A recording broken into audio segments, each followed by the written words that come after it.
இயேசுவில் பிரியமான சகோதர சகோதரிகளே, இன்று ஒரு முக்கியமான நாள். ஆண்டவர் இயேசு விண்ணேற்றம் அடைந்த ஒரு பெருவிழாவை நாம் கொண்டாடுகின்றோம்.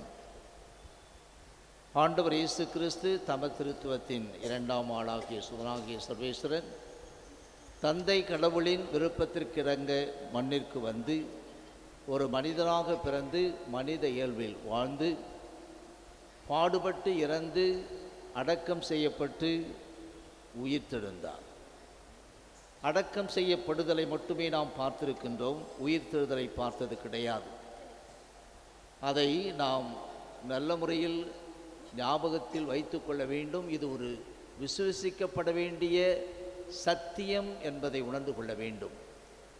ஆண்டவர் இயேசு கிறிஸ்து உயிர்த்தெழுதலுக்கு என்ன சாட்சி?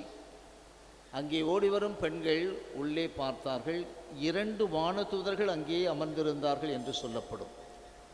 அந்த இருவரும் உயிரோடு இருப்பவரை இங்கு ஏன் தேடுகிறீர்கள் என்று கேட்பார்கள்.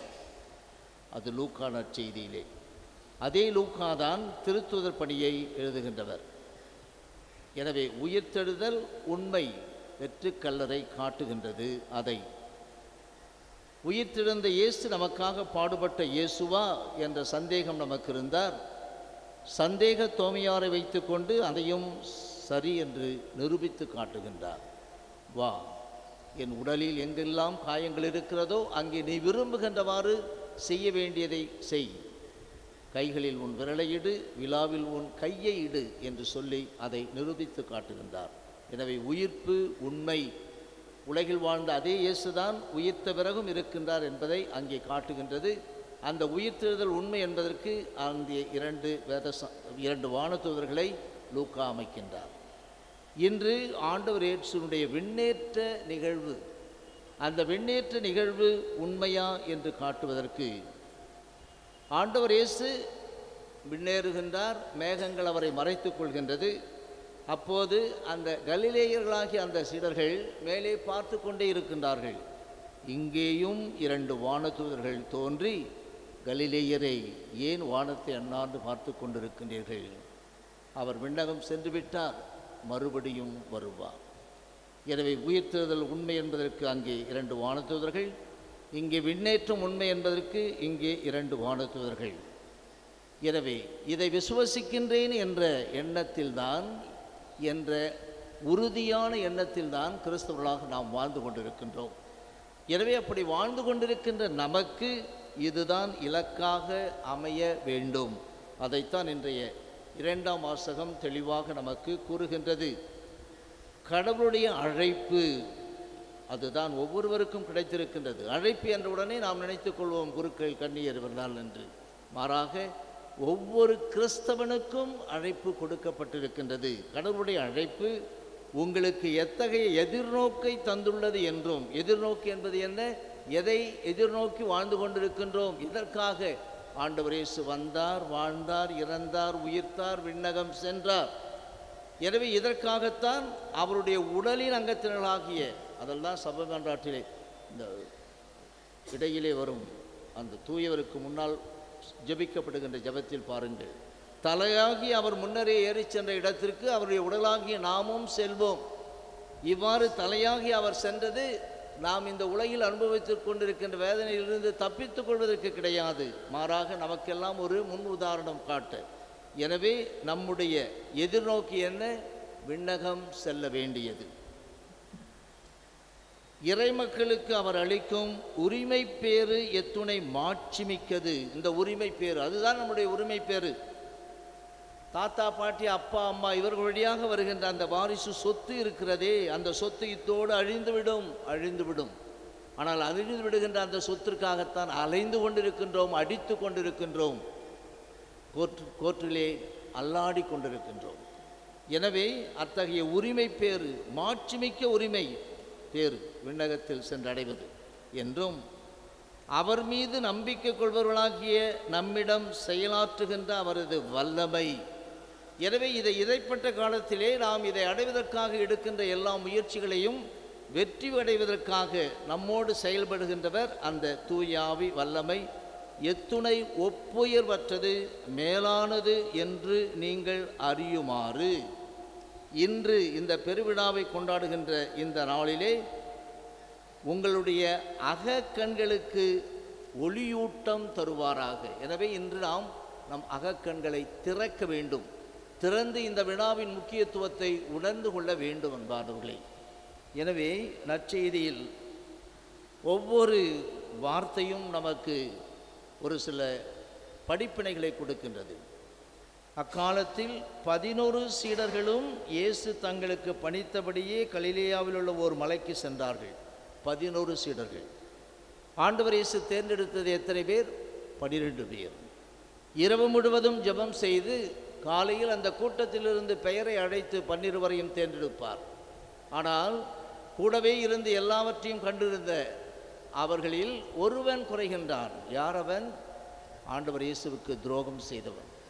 எனவே தான் அழைக்கப்பட்ட அந்த சீடர்களுடைய பட்டியலை கொடுக்கின்ற போது துரோகியாக மாறிய யூதாஸ் இஸ்காரியோத்து. எனவே அன்பானவர்களே, எந்த குழந்தையும் நல்ல குழந்தைதான் தாயின் பிறப்பினிலே. அவன் நல்லவனாவதும் தீயவனாவதும் அவர்களுடைய பெற்றோருடைய வளர்ப்பிலே. எனவே இந்த வளர்ப்பில் தான் நல்ல குழந்தையாக பிறந்து விடுகின்றோம். இந்த வளரும் நேரத்தில் தான் நான் நல்லவனா தீயவனா என்பது வெளிப்படுகின்றது அன்பானவர்களே. அது அந்த காலத்தின் சூழல், நம்மோடு அண்டி வாழக்கூடியவருடைய அரவணைப்பு அல்லது அலைகழிப்பு. எனவே இங்கே 11 இருக்கின்றார் என்றால் ஒருவன் விடப்படுகின்றான். அவன்தான் நம்பிக்கை துரோகியாக மாறிய யூதாஸ் இஸ்காரியோத்து. எனவே என் வாழ்க்கையில் நான் யாராக மாறிக்கொண்டிருக்கின்றேன்? கிறிஸ்தவன் என்ற பெயர் இருக்கலாம், ஆனால் அந்த கிறிஸ்தவ தன்மை என்னில் இருக்கிறதா? அதை வாழ்ந்து கொண்டிருக்கின்றேனா என்று பார்க்க வேண்டும். அங்கே அவரை கண்டு பணிந்தார்கள். சிலரோ ஐயமுற்றார்கள். கோவிலுக்கு இத்தனை பேர் வருகின்றோம் அன்பானவர்களே. உண்மையிலேயே நான் கத்தீட்ரல் பாண்டிச்சேரியில் டவுனிலே மகிழ்வது இதுதான். ஏனென்றால் ஒவ்வொரு திருப்பலியிலும் வருகின்ற கூட்டங்கள் 6 மணிக்கு, 8 மணிக்கு, 11 மணிக்கு, இப்போது 5:15 மணிக்கு, அடுத்தது 6:15 மணிக்கு 5 திருப்பலிகளில் பேராலயத்தில் மட்டும் நான் இவ்வளவு கூட்டத்தை பார்க்கின்றேன். வியப்பாக இருக்கிறது. இன்னும் நமது பாண்டிச்சேரியிலே தடுத்து விழுந்தால் பங்கு என்று நிறைய இருக்கிறது. அங்கேயும் அடிக்கடி திருப்பலிகள் நடைபெறுகின்றன. எனவே அப்படி என்றால் எத்தனை கிறிஸ்தவர்கள் நாம் திருப்பலியில் கலந்து கொள்கின்றோம்? அதை நினைத்து நாம் பெருமைப்பட வேண்டும். ஒரு சில நேரத்தில் வேறு பங்குகளில் இருந்தும் மற்ற ஆலயங்களுக்கு சென்று திருப்பலி காண்கின்றீர்கள். இதையெல்லாம் நினைத்து மகிழ்ச்சி அடைய வேண்டும். அவ்வாறு மகிழ்ந்து இருக்கும் இந்த நேரத்தில் இன்னொன்றையும் நாம் கவனிக்க வேண்டும். அங்கே வந்த அந்த 11 சீடர்கள், யூதாஸ் தவிர மற்றவர்கள் அவரை கண்டு பணிந்தார்கள். சிலரோ ஐயமுற்றார்கள். இது உண்மை. சிலருக்கு ஐயம். இயேசு உயிர்த்து விட்டார் என்று சில பெண்கள் பிதற்றுகின்றார்கள். ஆனால் நாங்களோ அவரை காணவில்லை என்று சீடர்கள் எம்மாவு செல்லும்போது பேசிக்கொண்டு செல்வார்கள். இயேசு அவர்களிடையே வந்து அதை நிரூபிப்பார். நான் தான் உயிர்த்தவன் என்று. அப்பம் பிடுகையிலே அந்த அப்பம் ஒவ்வொரு திருப்பலியிலும் பிற்கப்படுகின்றது. ஆண்டவரை உணர்ந்து கொள்ள வேண்டும். உணர்ந்து கொள்ளவில்லை என்றால் ஐயமுற்ற பேராக, சந்தேகம் கொண்ட நபராக நான் இந்த திருப்பலியில் கலந்து கொள்ளுகின்றேன் என்பதை நினைத்து கொள்ளுங்கள். திருப்பலியில் கவனக்குறைவாக, அது எந்த நேரத்தில் நீ திருப்பலிக்கு வந்தாலும் கவனக்குறைவோடு இந்த திருப்பலியை நீ காண்கின்ற போது நீ ஐயமுற்றவனாக இருக்கின்றாய்.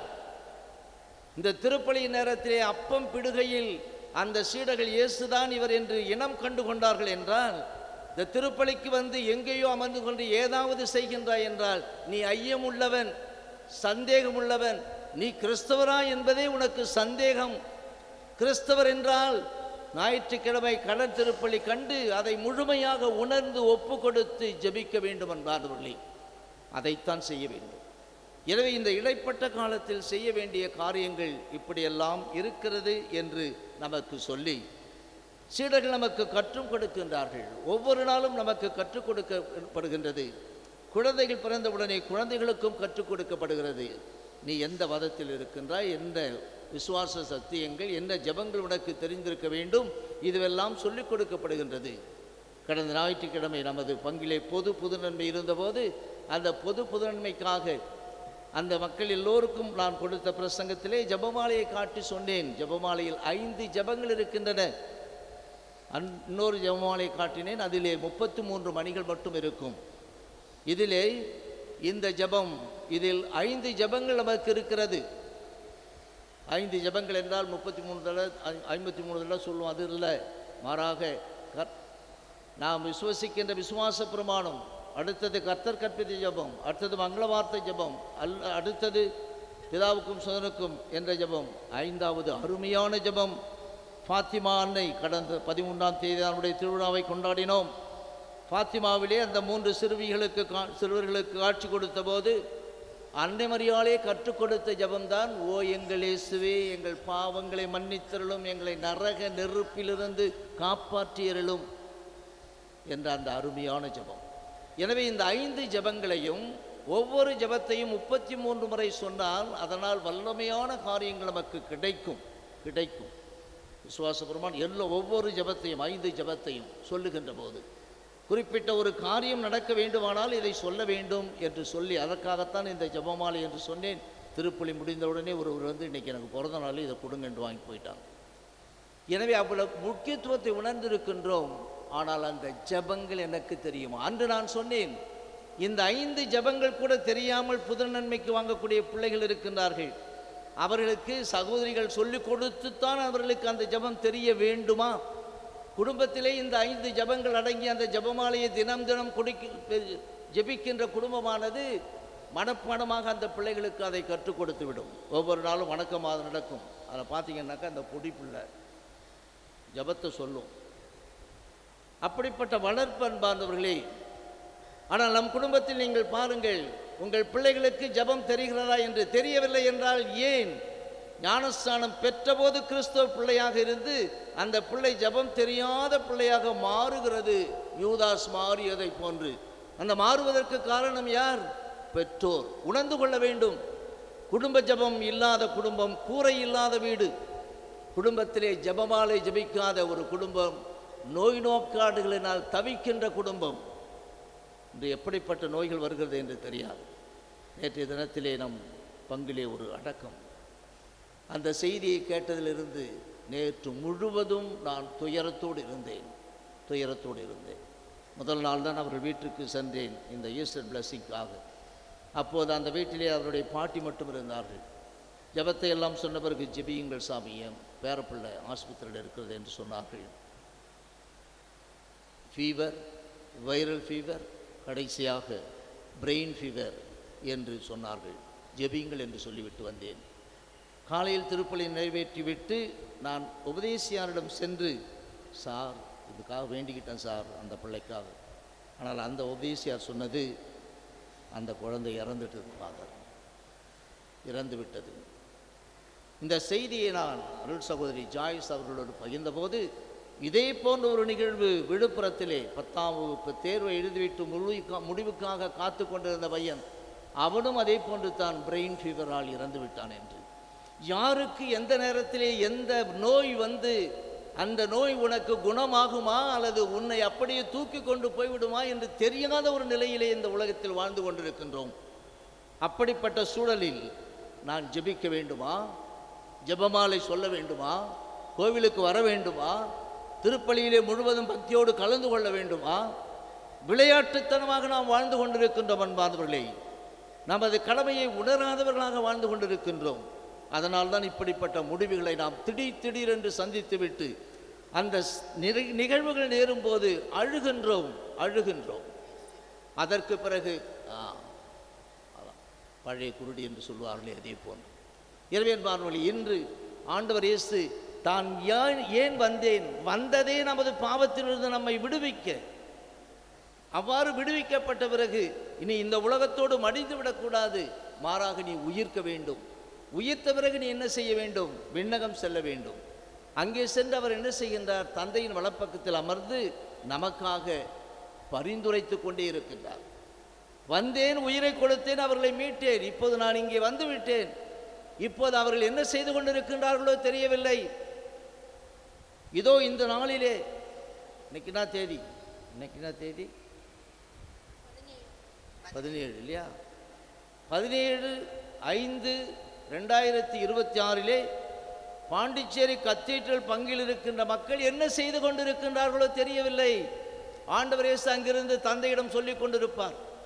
அங்கே பக்தியோடு இருக்கின்ற பிள்ளைகளும் இருக்கின்றார்கள், பக்தி இல்லாத குடும்பங்களும் இருந்து கொண்டிருக்கிறது. என்னை விட்டு பிரிந்து கொண்டே, தந்தையே நம்மை விட்டு பிரிந்து கொண்டே இருக்கின்ற குடும்பங்கள் இருக்கின்றன.